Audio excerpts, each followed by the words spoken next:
Hoje vamos conhecer duas histórias em que a beleza e o amor pela beleza venceram o desamparo e o luto.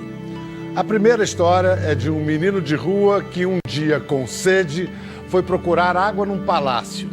Entrou e esqueceu da sede por um instante quando olhou para cima, para a abóbada do palácio. Nunca tinha visto nada tão lindo. Naquele momento, ele sentiu que sua vida não seria nunca mais como antes e pensou: é o fim da linha. Todas as linhas soltas do cérebro dele se afinaram como os instrumentos de uma orquestra. Era o começo de uma vida salva pela arte. A vida do artista plástico, ator, dançarino e diretor de teatro, Adilson Dias.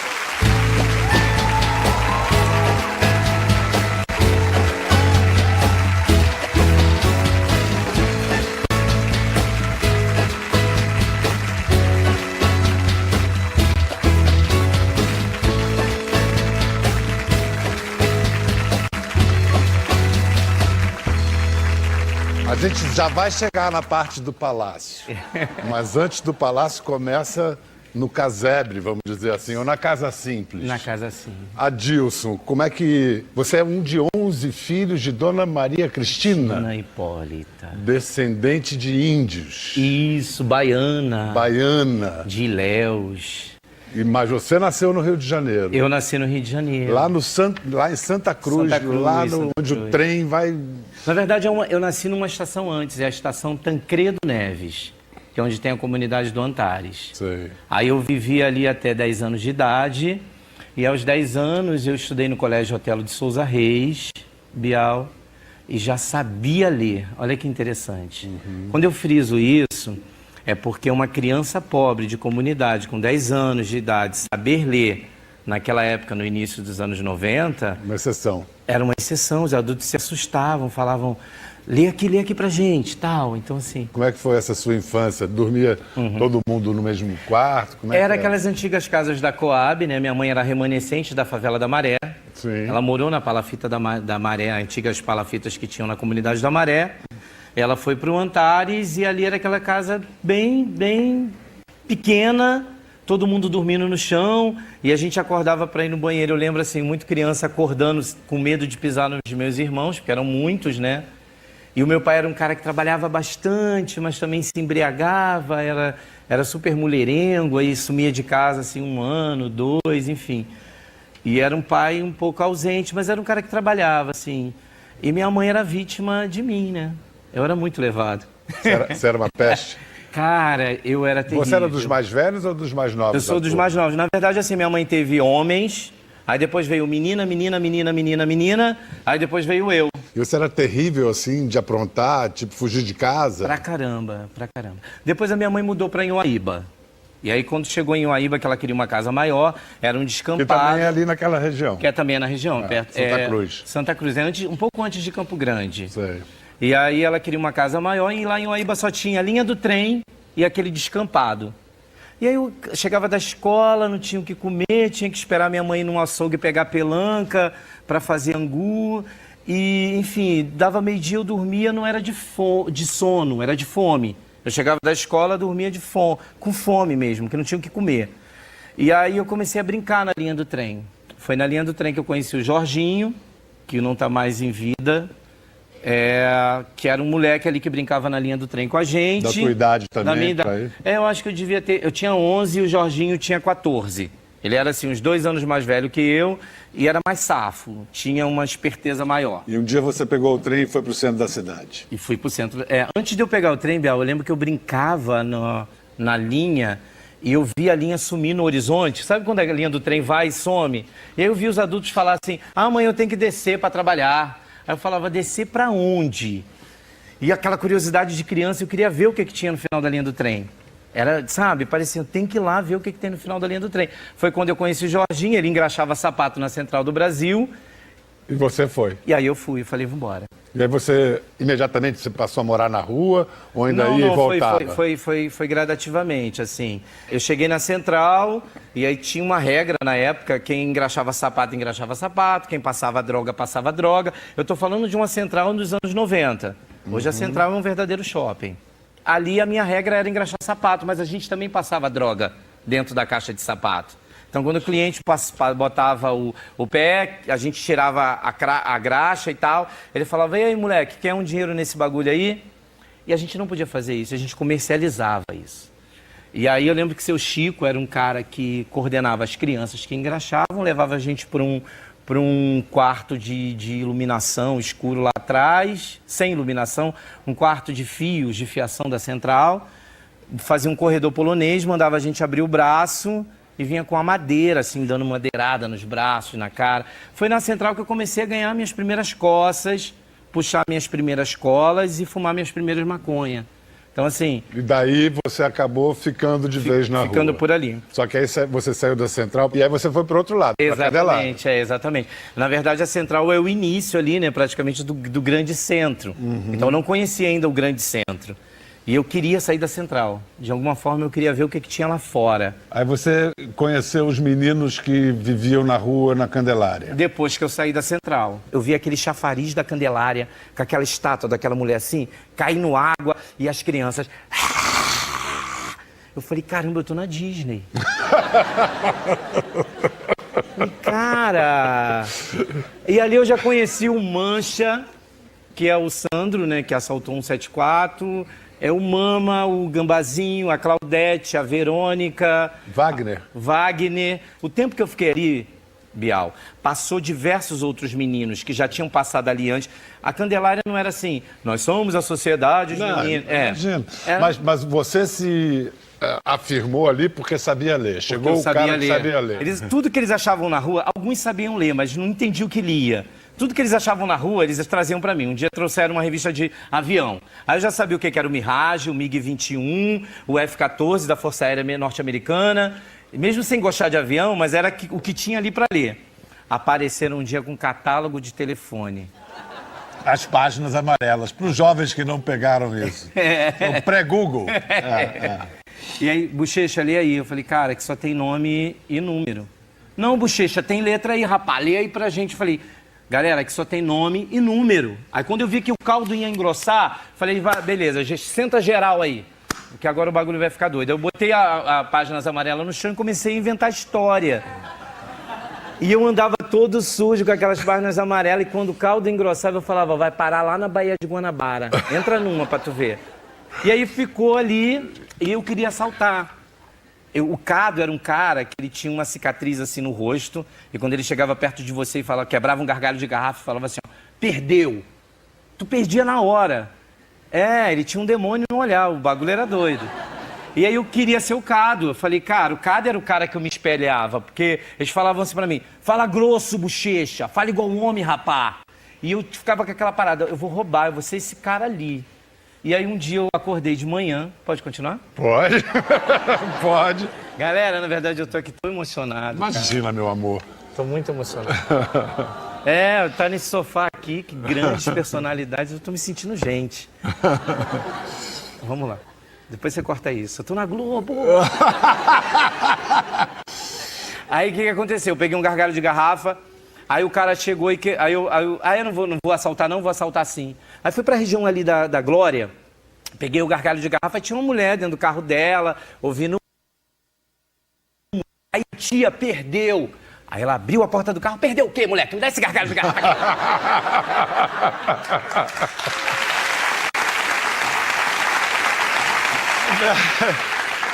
Ela me fez sentar do lado do banco dela. O que você quer? Eu falei, quero o seu relógio. Ela me deu o relógio, partiu para casa dela, me deu banho, me deu comida.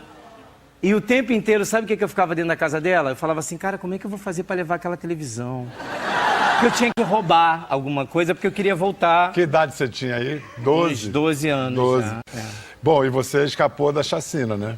Eu saí dali antes da chacina acontecer. A chacina foi em 93. É. Bom, então agora a gente chega àquele momento que eu comecei o programa narrando. O menino que entra no palácio, olha para o teto. Até aquele dia, onde você costumava beber água e tomar banho? No chafariz? No chafariz. Aí foi aquele dia que eu acordei de manhã e não tinha água no chafariz. O chafariz estava todo seco. Eu falei, caramba, eu acordei assim meio sonolenta. Ainda foi aí que a Verônica e o Mama, que não é o Mancha, falou assim pra mim, Qual é, Bochecha? Vamos lá no casarão beber água. Aí eu falei, nem sabia o que era o casarão. Falei, tá, vamos lá no casarão. Aí entrei. Quando eu entrei no Centro Cultural Banco do Brasil, gente, quando eu olhei aquele piso, eu falei, cara, eu quero esse piso na minha casa, que lugar é esse? Aí a gente foi pro bebedouro, né, à esquerda, bebemos água, botamos na garrafinha e a galera já estava indo embora, a gente já estava indo embora. Mas alguma coisa me chamava lá para dentro, aquela claridade, aquela beleza. Aí eu fui. Bial, quando eu vi aquele teto, que eu fiquei olhando, não sei quanto tempo eu perdi olhando para aquele lugar. Aí logo em seguida já veio a dona Tânia, falou, olha, você já foi lá em cima, menino? Viu a exposição? Falei, não, ainda não. Pode ir lá? Pode, vem comigo. Aí me levou. Dona Tânia era uma gerente? Era uma pessoa, ela era... E agora, gente, a coisa mais linda, o Adilson Dias voltou ao CCBB, mas agora como diretor de teatro, com a peça Arandu, em que são narradas histórias da mitologia amazônica, e uma montagem justamente para comemorar os 30 anos do Centro Cultural. Arandu fala sobre histórias que vieram de tribos indígenas, que passaram para ribeirinhos e hoje está aqui no palco, está aqui no teatro. Um caroço de tucumã entre os dentes e entrega a Guanã dizendo. A temática me interessou por curiosidade. O que me move no que eu faço é a curiosidade. Quando estiver na presença de sua esposa... A partir do momento que abrem essas reflexões, uma reflexão em cima da minha história, é fazer com que as pessoas pensem e repensem. Conceitos, preconceitos, e a gente está aqui para isso. Eu acho que eu estou vivendo um dos melhores momentos da minha vida, não tenho dúvida nenhuma disso. Mas voltar ao CCBB como artista, quantos significados isso deve ter para você, né? Sim, a gente vai voltar. Assim, eu estava fazendo uma pesquisa, aí o CCBB me ligou, né? Aí falou, aqui é o Danon, gerente do CCBB, a gente vai fazer 30 anos e a gente queria saber se você está fazendo algum projeto teatral e quer voltar aqui. Mas eles não sabiam da sua história de menino de rua. Não, eles já sabiam. Como sabiam. Como é que a minha história tornou-se pública? Foi Ednei Silvestre, há 15 anos atrás. Posso mostrar? Deve, por favor. Foi o que me tirou da rua, foi o que me despertou isso. Eu acho que a arte ela tem uma força, tem um papel de mudar as pessoas. A gente está precisando um pouco mais de exemplos, sabe? Eu acho que a gente está precisando de respostas positivas. Você acha que você é um bom exemplo? Eu me considero um bom exemplo. Eu tava muito gordo. Não, por isso que o apelido dele era Bochecha, né? Agora a gente entendeu. Mas, de fato, você é um exemplo. Mas a minha pergunta é, por que exemplos como o seu são exceção? O que falta para os Adilsons em potencial aí deixarem de ser tão raros? Assim, são diversos fatores. O Brasil é cheio de histórias de superação. Nós somos o país da superação. Assim, medalha de ouro em superação, criatividade e alegria. Hoje a minha história ela se torna mais pública. Mas eu acho que quando a criminalidade ela vende a possibilidade de você ganhar com facilidade, esse jovem ele não vai estudar, ele não vai pensar, ele não vai sonhar. Agora tem uma coisa aí que é muito interessante, que foi uma juíza, a juíza Thelma Fraga, que foi uma pessoa que muito me ajudou. Já falecida, que Deus a tenha. A Thelma esclareceu muito isso para mim. Adilson, há uma diferença entre o ter e o ser. Quando você tem um tênis novo que você roubou, esse tênis ele vai se acabar. Ele não vai ter uma durabilidade. Agora, quando você é dentro de você, quando você é alguém, quando eu digo é no sentido de valores, tá, Bial? Caráter, dignidade, ética.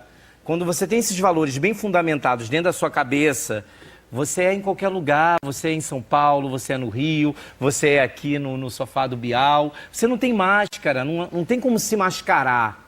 Mas o seu caminho, como o caminho de outras histórias que a gente vai conhecer hoje, foi um caminho de superação através da arte. E aí sim, vamos mostrar a foto dele com o Sérgio Brito. Você foi ver uma peça e conheceu o Sérgio. Aliás, está com a Mira Haddad e Sérgio Brito, dois monstros. É meu grande pai, assim. Foi um cara que viu em mim quando a gente estava sentado no Teatro Glória, que era uma peça do Selton Mello, O Zelador, de Harold Pinter.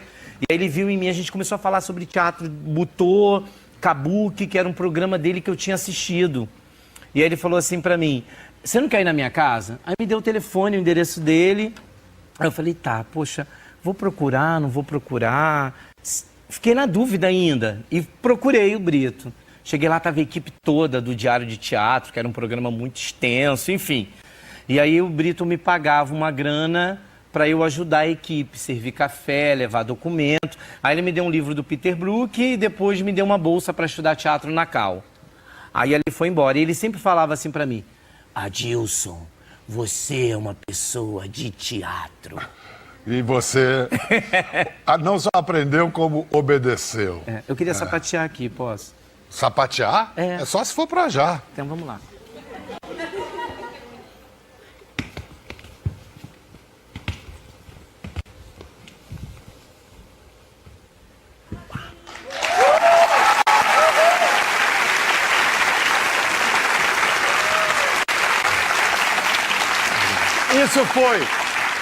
Isso foi para demonstrar que ele não é só um homem de teatro, como um homem da dança.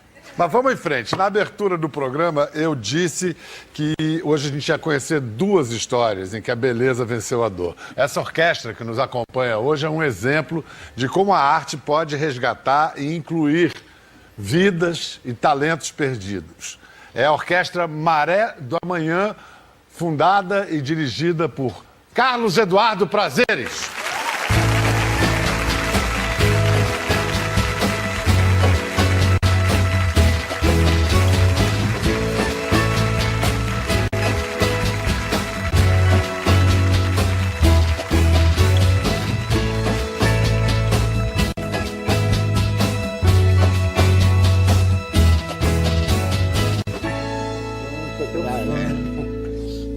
Já sou integrante agora também da orquestra. Carlos Eduardo, pode nos apresentar? Essa é uma pequena amostra da Orquestra Maré do... São só 6 Felipe, pode ficar aí, porque que a gente musicaliza hoje. O Felipe é o maestro. Felipe Costa é o coordenador artístico da orquestra e o maestro da orquestra. Peter Bazaga é o espala da orquestra. Recém-ingresso do FRJ, para violino. Jonas Souza, que é o do segundo violino, líder do segundo violino. Daniel Galvão, que é o líder dos sopros, da flauta da orquestra. Gabriel Dionísio, que é da viola. Isadora Barbosa, que é líder do violoncelo. E também passou para o FRJ e para o UERJ em psicologia. E o Vinícius, que é o contrabaixista, que também está no FRJ fazendo música. O que você acha que a gente pede para eles tocarem assim, para começar, para a gente ouvir um pouco assim? Tem algumas músicas que para mim são bastante emblemáticas.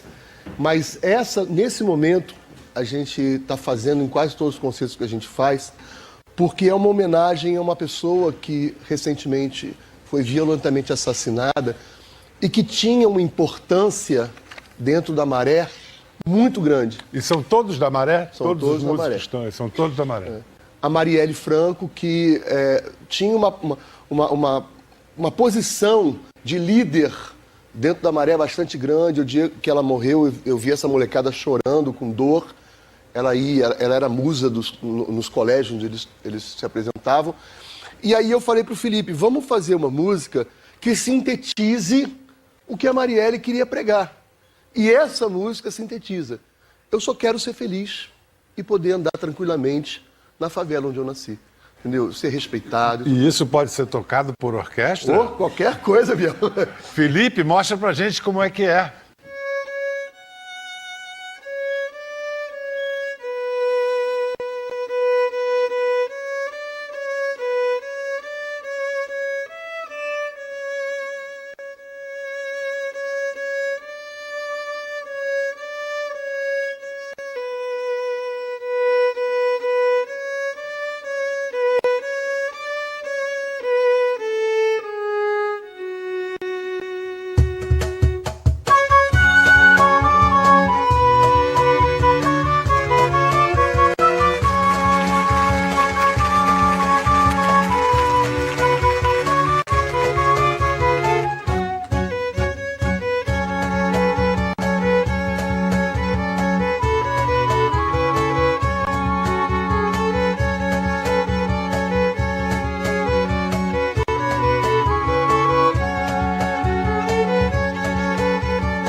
Que lindo, Carlos. É orgulho, né?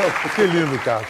Carlos, a ideia é profissionalizar esses jovens, ou mais do que isso? Olha, na verdade, a ideia principal é a gente dar um rumo para a vida deles e formar cidadãos, né? Tanto que a Isa resolveu fazer psicologia, não fez música, e nem por isso ela foi preterida ou mudou. Na verdade, assim, o que eu quero é que eles possam pensar que eles podem tudo, entendeu? O que você sonhar, você pode realizar.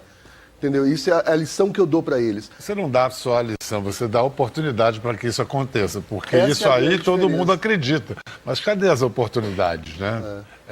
As oportunidades iguais ou semelhantes para todos, esse é o grande desafio dessa nação, né? É verdade.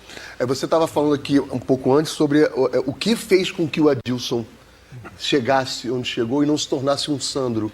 Foi a oportunidade. A oportunidade que ele teve ao entrar no CCBB, a oportunidade que ele teve ao conhecer o Sérgio Brito. Isso faz a diferença, Biel. E a gente está falando hoje de exemplos que essa inclusão, essas oportunidades foram através da arte e da cultura. cultura. Maestro Felipe, como é que foi o processo de atração e seleção de artistas para a orquestra? Porque é uma comunidade enorme, a Maré é um complexo, né? Assim, Biel, a procura hoje cresceu exponencialmente. A gente está atendendo a mais de 3 mil alunos. Mas no início foram 40. 3 mil alunos? 3 mil alunos. Então, assim, no princípio foram 40 e a gente tinha violino e violoncelo. Então, a gente foi adequando à medida do possível, né? E aí a orquestra foi crescendo. Alguns alunos já chegavam assim, eu quero tocar viola, quero tocar contrabaixo, cello. E aí isso facilitou o estudo. Mas, assim, o início, o embrião da orquestra mesmo, foi às cegas. A gente Você não tem tinha como uma saber. orquestra hoje? Como é que você organiza essa garotada? A gente tem o sexteto, O sexteto. que são os líderes da orquestra. Tem a camerata, que são 25 integrantes. Tem a orquestra Maré do Amanhã, que são 40. E a gente tem agora também a orquestra Mirim, que são 200 crianças de 8 até 12 anos. Onde vocês ensaiam? Hoje a gente está ensaiando no CIEP, mas em setembro o nosso patrocinador, nossa mantenedora, construiu uma sede, construiu um prédio para a gente. Então a gente vai estrear e vai poder fazer os ensaios da orquestra Mas vocês lá. ainda não ocuparam? Ainda não. E é uma comunidade violenta. Você de vez em quando tem que interromper os ensaios por motivos assim de tiroteio. Sempre. Tá todo mundo rindo, achando uma graça danada. É porque eles corriam de mim, né? É porque o Felipe, especialmente o Felipe, morre de medo, entendeu? Então, quando o primeiro aparece, o Felipe já está debaixo da mesa, né? Peraí. Felipe, como é que é isso? A gente tá ensaiando, né? No momento do ensaio, aí tá tocando a música. Aí dá o primeiro tiro, aí já o primeiro a correr é ele. Vai estar debaixo da mesa, bota a mão na cabeça, aí é aquela confusão toda. Aí para o ensaio por causa dele. Mas por que, quer dizer, vocês então não se assustam tanto porque vocês já estão mais acostumados com essa maluquice? A gente é meio obrigado a se acostumar, né? Senão a gente não consegue viver. É meio triste falar que a gente é acostumado, né? Mas ou é isso ou a gente não consegue fazer o mínimo do nosso trabalho. É você que faz psicologia e música? Não, Ou só psicologia? Só psicologia, por enquanto. Não vai rolar um conflito aí, Eu pretendo fazer faculdade de música quando eu terminar a psicologia, ou quem sabe fazer uma musicoterapia, ou misturar psicologia com música lá na frente. Mas são duas paixões e eu não pretendo abandonar nenhuma delas. Vinícius, qual é o seu objetivo de vida profissional e pessoal? Assim, eu sempre falo que eles sabem, minha paixão é tocar. Assim, eu gosto muito de tocar, muito, muito. Mas pelo projeto, agora a gente, acho que a maioria aqui também é professor. A gente está dando aulas lá para os mais novos e tal. E eu estou percebendo que isso é um negócio muito legal, assim. Como, acho que com a orquestra, meu objetivo é continuar esse trabalho, assim, da melhor forma possível. E quem é que teve que largar o futebol para fazer música? E aqui não tem ninguém com cara de grande de boleiro, assim. O talento do seu Spala, como é que você percebeu? Onde é que ele se manifestou em primeiro lugar? Ele foi da primeira turma também, né? Um dos primeiros alunos. E assim, a facilidade dele, assim, foi absurda. É impressionante a quantidade de talentos que a gente tem lá. Então, assim, A gente pode falar que Você diria que tem mais talentos lá do que em outras comunidades? Por que isso? eu acredito que eles conseguem otimizar o tempo. Então, assim, eu tenho 10 minutos sem tiroteio, são 10 minutos que eu consigo estudar. E não estou superestimando, é assim mesmo. Então, conseguir estudar, o Carlos fala sempre isso, né? Conseguir estudar no meio de um tiroteio é muito complicado. Então, eles não têm tempo. Então, parece que eles conseguem focar de uma forma melhor. E aí o resultado é absurdo. E o meu Spala, a gente até brinca que ele me chama de papai, chama de meu filho, porque é o orgulho que eu tenho. Peter, e você? O que você está planejando aí para sua carreira, para o futuro? Me tornar um grande violinista. Assim, e repassar isso, é claro, né? E qual pode ser a carreira de um grande violinista no Brasil? Ou terá que ser fora do Brasil? Dentro, fora, eu só quero ser um grande violinista. Eu só quero ser um grande violinista. Obrigado, gente. Agora, o que a gente não sabe é por que o Carlos Eduardo Prazeres criou essa orquestra. Foi por uma história muito dura. Conta pra gente, qual foi o início de tudo? Olha, eu por profissão e por formação, eu sou jornalista, né? Eu não sou músico. Sou chamado de maestro constantemente, mas eu não sou músico. Eu larguei tudo porque eu tinha uma admiração muito grande pela pessoa do meu pai. Meu pai, sim, maestro, português, que veio para o Brasil, pobre, muito pobre, e a mãe resolveu colocá-lo num seminário porque era o único lugar onde ele podia ter um estudo decente. E no seminário ele conheceu a música e se tornou maestro, né? E eu larguei a carreira porque ele fundou uma orquestra. Eu sempre tive dentro de mim essa questão do social. Eu, quando me formei em letras, primeiro eu fui dar aula na Rocinha, como jornalista eu fazia jornalismo comunitário, e aí quando ele me chamou para trabalhar, eu fui. Por quê? Porque a orquestra que ele tinha criado, diferente das outras orquestras, ela levava música às favelas. Então, enquanto você tinha a OSB levando música para a Sala Cília Meirelles para o teatro, e o Teatro Municipal fazendo ópera e balé no teatro, você tinha a Orquestra Pro Música fazendo ópera, balé e teatro nas favelas. Tem um documentário, Contra a Maré, que aparece esse trabalho e o pai do Carlos, Armando Prazeres, falando disso. Vamos ver um pedacinho. A espécie de concerto que mais me comove são justamente os concertos que nós damos nas escolas. Por exemplo, nós reunimos 5 escolas do estado e particulares, reunimos 3.000 a 5.000 alunos e fazemos as crianças abraçarem o instrumento, experimentarem pela primeira vez o instrumento, e com isso nós descobrimos vocações. Isto tudo nos traz um retorno de satisfação de que realmente a música faz parte da educação do povo e sem ela nós temos uma educação castrada. Carlos, seu pai, com esse trabalho idealista, transformador, o que aconteceu com seu pai? Em 1999, ele saiu para buscar o nosso irmão menor numa creche e foi sequestrado, né? E ele foi sequestrado, depois a gente soube disso. Na época a gente achou que ele não estivesse vivo, estava rastreando. Mas ele foi sequestrado às 5h30 em Laranjeiras. O corpo dele foi abandonado, jogado em São Cristóvão às 6h, e às 7h ele já estava dando entrada no IML. E aí ficou aquele vazio. Eu continuei trabalhando na orquestra, né, tentando fazer com que a orquestra seguisse o caminho dele, mas fui voto vencido. Quer dizer, a orquestra queria tocar nos teatros importantes, queria fazer temporadas no teatro. E aí eu falei, não foi para isso que eu larguei o jornalismo, não foi para isso que eu abandonei minha carreira, eu vou sair e vou continuar o trabalho do meu pai. Eu só tinha uma dificuldade, eu não era músico e não tinha músicos comigo, né? Aí eu falei, cara, como é que eu vou fazer? Eu escolhi a Maré. Por quê? Porque da história toda da morte do meu pai, é uma história assim muito estranha, a gente nunca soube nada dela. A única coisa que pra gente ficou claro na época é o executante do crime morava na Maré. Por quê? Porque logo depois de ter matado o meu pai, ele abandonou o carro com sangue numa das vielazinhas da Maré.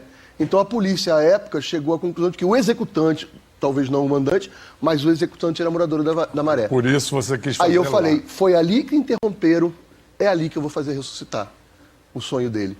A gente pegou esses meninos e começou a formar essa garotada. E dar aula, mandamos para cursos, para fazer curso do Suzuki, curso de ensino de música. E aí a gente fechou uma parceria e entrou em todos os espaços de desenvolvimento infantil da Maré. São as pré-escolas. Hoje não há na Maré uma criança matriculada numa escola que não esteja sendo musicalizada por eles. E você falou que você começou em 2010 e olha, já alcançou tanta coisa. Ele conseguiu, inclusive, fazer algo semelhante ao que o pai dele, o seu pai, regeu um coro de 2.000 pessoas para o Papa João Paulo II. Isso lá em 1980. Pois é, não é que esse aqui levou a Orquestra Maré do Amanhã lá para o Vaticano para tocar para o Papa Francisco?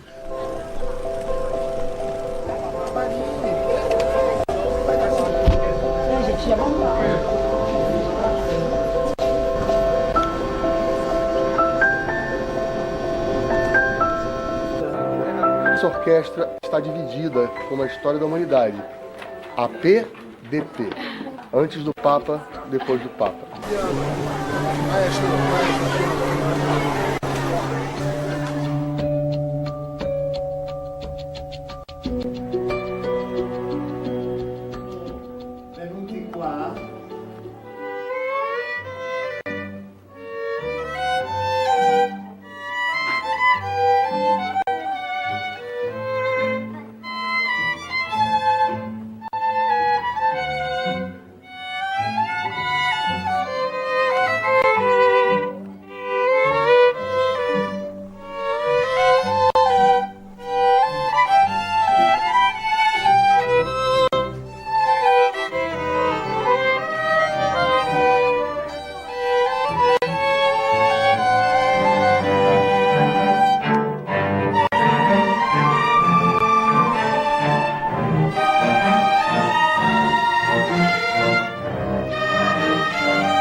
Felipe, você teve algum contato com o Papa? Foi só beijar a mão? Como é que foi? Eu tive a honra de ser o primeiro da fila a falar com ele. Sei. E aí ele agradeceu o repertório e você fica em choque no que você fala.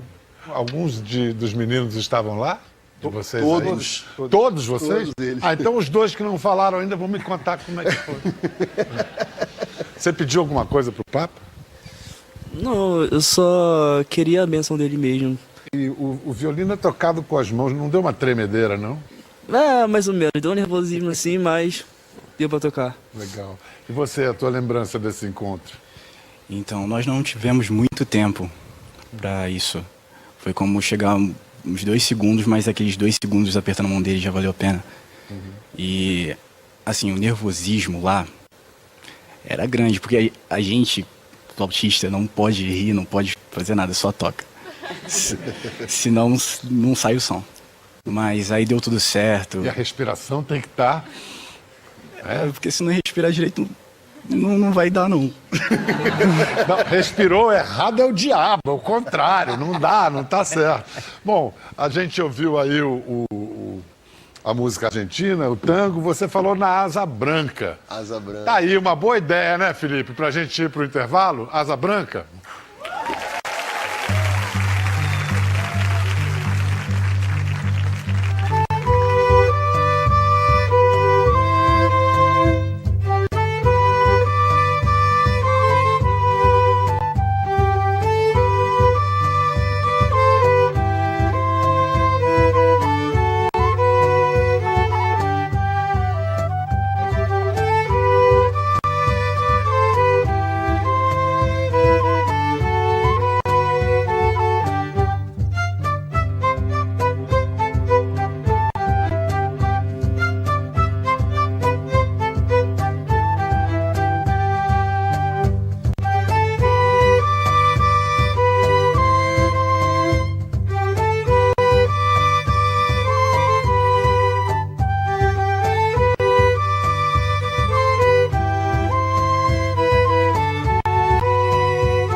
Mas vamos em frente. Na abertura do programa, eu disse que hoje a gente ia conhecer duas histórias em que a beleza venceu a dor. Essa orquestra que nos acompanha hoje é um exemplo de como a arte pode resgatar e incluir vidas e talentos perdidos. É a Orquestra Maré do Amanhã, fundada e dirigida por Carlos Eduardo Prazeres.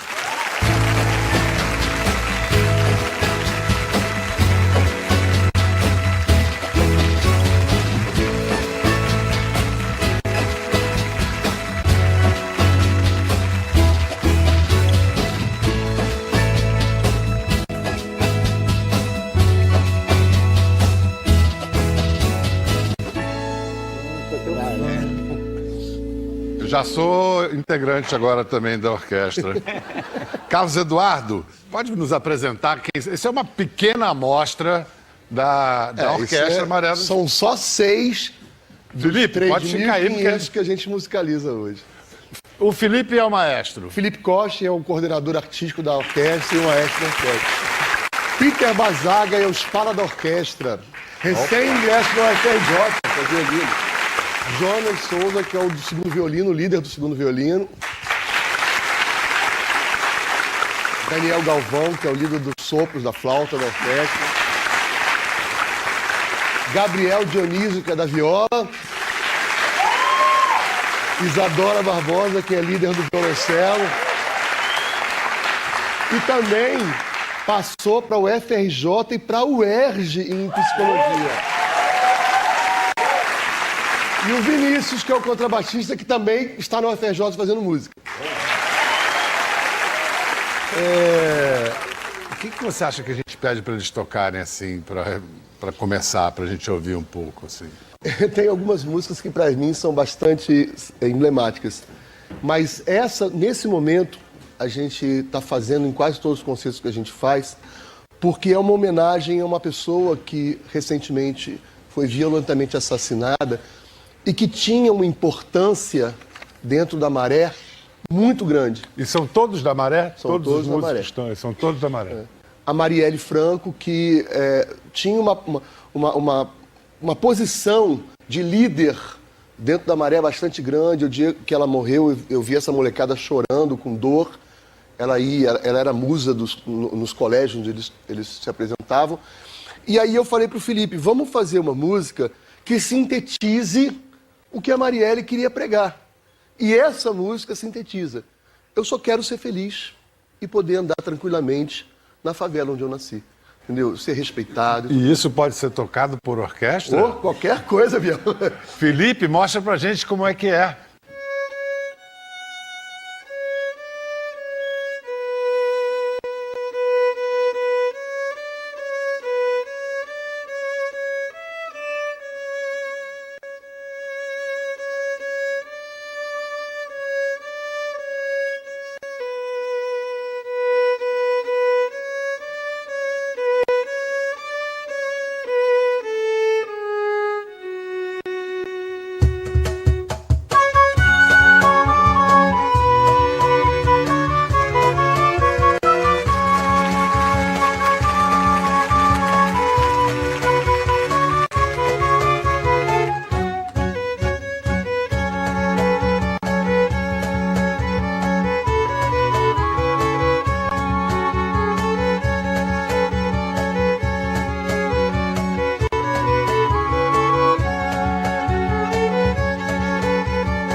lindo, cara. É um orgulho, né? Que lindo, Carlos. Carlos, a ideia é profissionalizar esses jovens, ou mais do que isso? Olha, na verdade, a ideia principal é a gente dar um rumo para a vida deles e formar cidadãos, né? Tanto que a Isa resolveu fazer psicologia, não fez música, e nem por isso ela foi preterida ou mudou. Na verdade, assim, o que eu quero é que eles possam pensar que eles podem tudo, entendeu? O que você sonhar, você pode realizar. Entendeu? Isso é a lição que eu dou para eles. Você não dá só a lição, você dá a oportunidade para que isso aconteça, porque Essa isso é a aí grande todo diferença. mundo acredita. Mas cadê as oportunidades, né? As oportunidades iguais ou semelhantes para todos, esse é o grande desafio dessa nação, né? É verdade. Você estava falando aqui um pouco antes sobre o que fez com que o Adilson chegasse onde chegou e não se tornasse um Sandro. Foi a oportunidade. A oportunidade que ele teve ao entrar no CCBB, a oportunidade que ele teve ao conhecer o Sérgio Brito. Isso faz a diferença, Biel. E a gente está falando hoje de exemplos que essa inclusão, essas oportunidades foram através da arte e da cultura. E da cultura. Maestro Felipe, como é que foi o processo de atração e seleção de artistas para a orquestra? Porque é uma comunidade enorme, a Maré é um complexo, né? Assim, Biel, a procura hoje cresceu exponencialmente. A gente está atendendo a mais de 3 mil alunos. Mas no início foram 40. 3 mil alunos? 3 mil alunos. Então, assim, no princípio foram 40 e a gente tinha violino e violoncelo. Então, a gente foi adequando à medida do possível, né? E aí a orquestra foi crescendo. Alguns alunos já chegavam assim, eu quero tocar viola, quero tocar contrabaixo, cello. E aí isso facilitou o estudo. Mas, assim, o início, o embrião da orquestra mesmo, foi às cegas. A gente Você tem uma orquestra hoje? Como é que você organiza essa garotada? A gente tem o sexteto. O sexteto. Que são os líderes da orquestra. Tem a camerata, que são 25 integrantes. Tem a orquestra Maré do Amanhã, que são 40. E a gente tem agora também a orquestra Mirim, que são 200 crianças de 8 até 12 anos. Onde vocês ensaiam? Hoje a gente está ensaiando no CIEP, mas em setembro o nosso patrocinador, a nossa mantenedora, construiu uma sede, construiu um prédio para a gente. Então a gente vai estrear e vai poder fazer os ensaios da orquestra lá. Vocês ainda não ocuparam? Ainda não. E é uma comunidade violenta. Você de vez em quando tem que interromper os ensaios por motivos assim de tiroteio? Sempre. Tá todo mundo rindo, achando uma graça danada. É porque eles corriam de mim, né? É porque o Felipe, especialmente o Felipe, morre de medo, entendeu? Então quando o primeiro aparece, o Felipe já está debaixo da mesa, né? Peraí. Felipe, como é que é isso? A gente tá ensaiando, né? No momento do ensaio, ele tá tocando a música. Aí dá o primeiro tiro, aí já o primeiro a correr é ele. Vai cair debaixo da mesa, bota a mão na cabeça, aí é aquela confusão toda. Aí para o ensaio por causa dele. Mas por que, quer dizer, vocês então não se assustam tanto porque vocês já estão mais acostumados com essa maluquice? A gente é meio obrigado a se acostumar, né? Senão a gente não consegue viver. É meio triste falar que a gente é acostumado, né? Mas ou é isso, ou a gente não consegue fazer o mínimo do nosso trabalho. É você que faz psicologia e música? Não, ou só psicologia? Só psicologia, por enquanto. Não vai rolar um conflito aí? Eu pretendo fazer faculdade de música quando eu terminar a psicologia, ou quem sabe fazer uma musicoterapia, ou misturar psicologia com música lá na frente. Mas são duas paixões e eu não pretendo abandonar nenhuma delas. Vinícius, qual é o seu objetivo de vida profissional e pessoal? Assim, eu sempre falo que eles sabem, minha paixão é tocar. Assim, eu gosto muito de tocar, muito, muito. Mas pelo projeto, agora a gente, acho que a maioria aqui também é professor. A gente está dando aulas lá para os mais novos e tal. E eu estou percebendo que isso é um negócio muito legal, assim.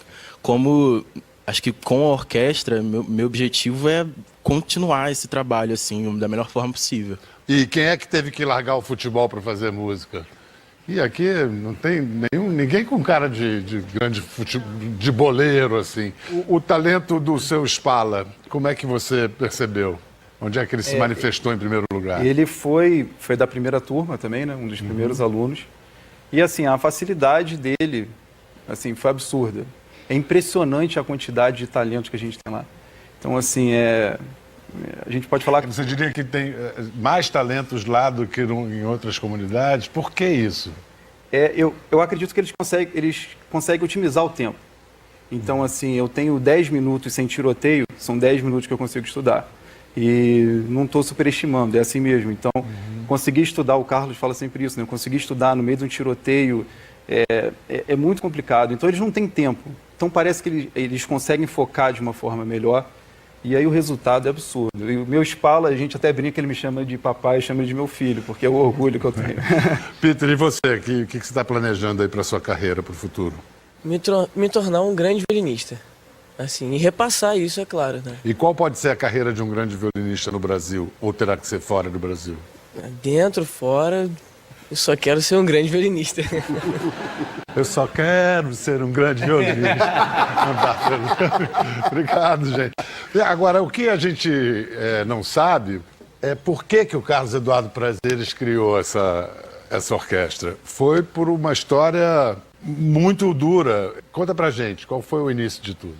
Olha, eu por profissão e por formação, eu sou jornalista, né? Eu não sou músico. Sou chamado de maestro constantemente, mas eu não sou músico. Eu larguei tudo porque eu tinha uma admiração muito grande pela pessoa do meu pai. Meu pai, sim, um maestro, português, que veio para o Brasil, pobre, muito pobre, e a mãe resolveu colocá-lo num seminário porque era o único lugar onde ele podia ter um estudo decente. E no seminário ele conheceu a música e se tornou maestro, né? E eu larguei a carreira porque ele fundou uma orquestra. Eu sempre tive dentro de mim essa questão do social. Eu, quando me formei em letras, primeiro eu fui dar aula na Rocinha, como jornalista eu fazia jornalismo comunitário, e aí quando ele me chamou para trabalhar eu fui. Por quê? Porque a orquestra que ele tinha criado, diferente das outras orquestras, ela levava música às favelas.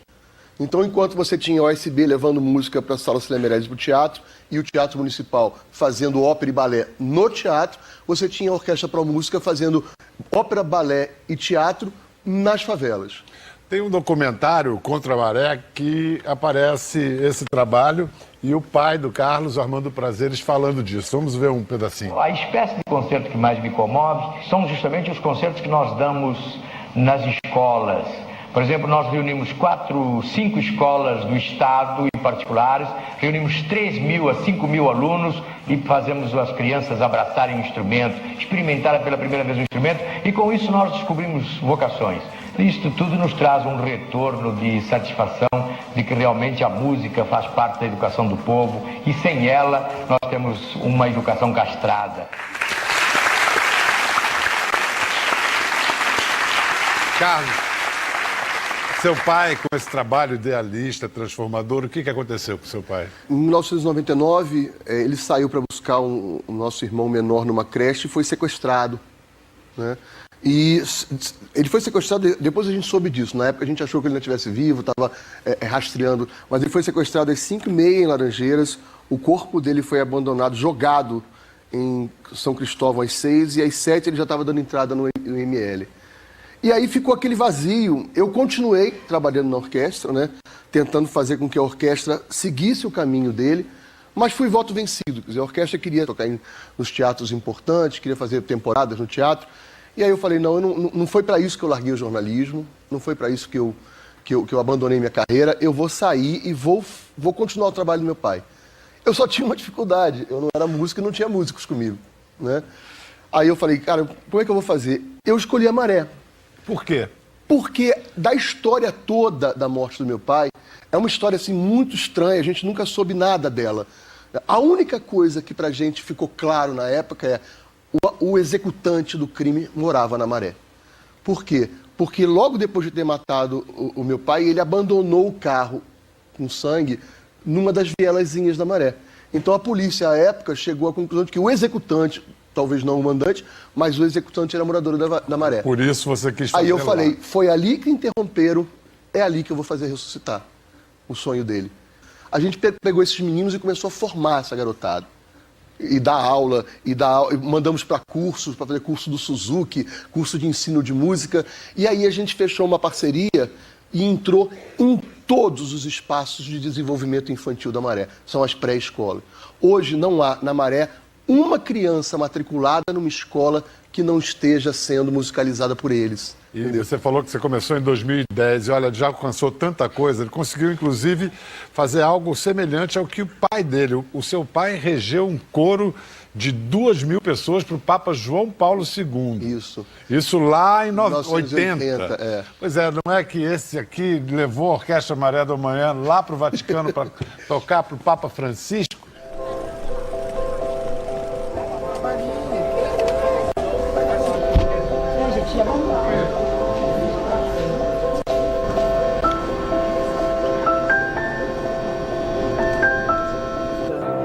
Essa orquestra está dividida como a história da humanidade. APDP. Antes do Papa, depois do Papa.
Felipe, você teve algum contato com o Papa? Foi só beijar a mão? Como é que foi? Eu tive a honra de ser o primeiro da fila a falar com ele. Sei. E aí ele agradeceu o repertório e você fica em choque no que você fala.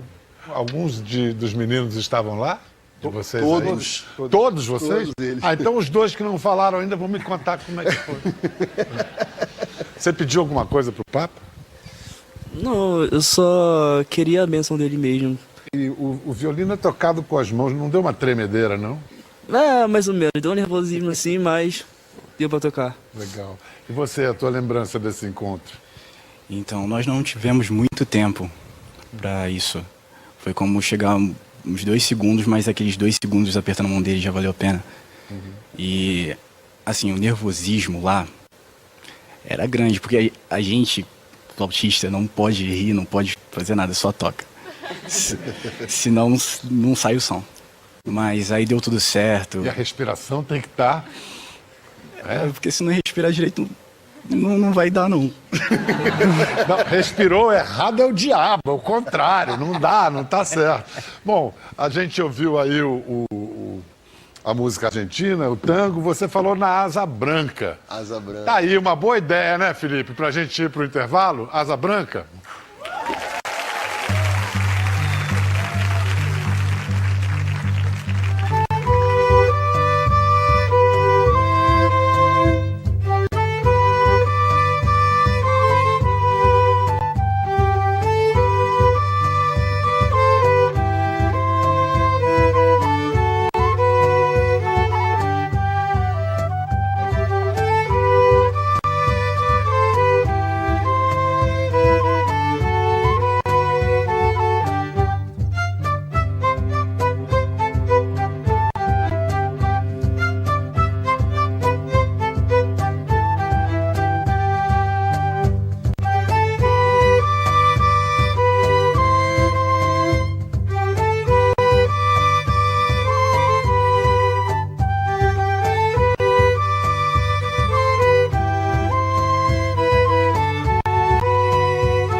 Bem-vindos de volta à nossa conversa que hoje celebra o poder transformador da arte, com o diretor de teatro Adilson Dias e o fundador da orquestra Maré do Amanhã, Carlos Eduardo Prazeres. Você sabe que na plateia a gente tem um pessoal que também está mudando a realidade através da arte. Olha, tem um pessoal que é a periferia inventando moda, de Paraisópolis, é isso? Me conta, que invenção de moda é essa? Moda mesmo? Sim, meu nome é Alex Santos. Eu não nasci em Paraisópolis, mas moro de mais de 10 anos. E eu tive essa ideia de montar um projeto voltado para a moda na periferia, exatamente para resgatar a autoestima e a identidade das pessoas que moram na periferia. A gente está vendo aqui, o caso do Adilson é um exemplo, o Carlos Eduardo é a orquestra. Como é que esses exemplos individuais podem transformar toda uma comunidade? Isso acontece? Acontece. Por ser uma comunidade que tem uma coisa caótica de violência, de drogas, eu acho que as pessoas que moram lá dentro têm uma questão de se blindar, de se mascarar. E esse é o projeto do PIN, que é de transformar essas pessoas, de devolver mesmo, de você assumir que você mora numa periferia, que você tirar uma máscara e você assumir quem você é de verdade. Engraçado ele estar falando essa coisa toda do exemplo, e a gente está conversando isso lá. Quando uma garota entra na faculdade, ou quando você tem essa atitude, isso vai meio que proliferando, assim, sabe? Cara, você chegou lá, você é diretor de teatro. Tem um efeito multiplicador. Multiplicador. Inspirador. Sim. Aliás, falar em teatro, também tem aí na plateia, cadê o pessoal do Teatro do Caos, de Cubatão? Oi, eu sou Lorimar Vieira, sou do Teatro do Caos de Cubatão e eu estou me identificando com todas essas histórias, que eu sou um menino que vim do Piauí com 13 anos, vim para São Paulo muito tímido e aí eu queria ser ator de novelas.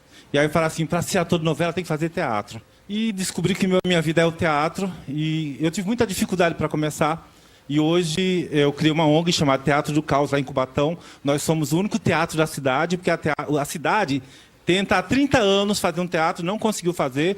Essa turma toda do grupo? Aqui. Todo mundo ator, técnicos, artistas.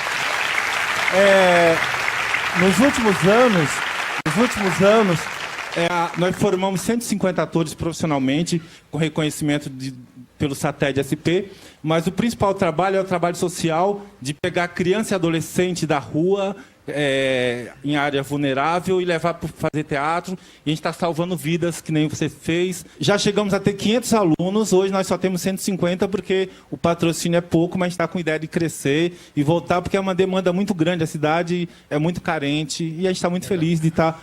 Porque o teatro salvou a minha vida e a gente está tentando salvar a vida de outras pessoas. Obrigado, querido. Nós Parabéns.